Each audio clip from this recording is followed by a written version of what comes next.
think, as I told you, this was a great victory, reaffirmation of faith on Prime Minister Narendra Modi. The Karyakarta of Tripura worked very hard. We are proud of them, and I think we owe a lot of our gratitude to the great people of Tripura.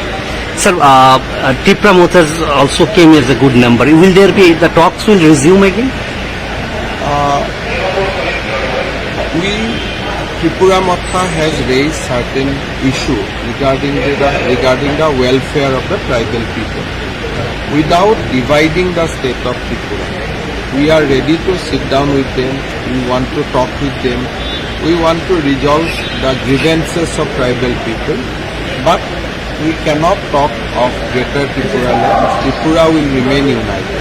So within the Greater Tripura, whatever needs to be talked, whatever needs to be addressed, both central government and state government will be ready. That is my view. And Meghalaya, the things are fine, it will be so. Yeah.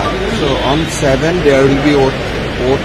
On 8 Tripura, 7 it will be in Meghalaya and Nagaland. PM is coming?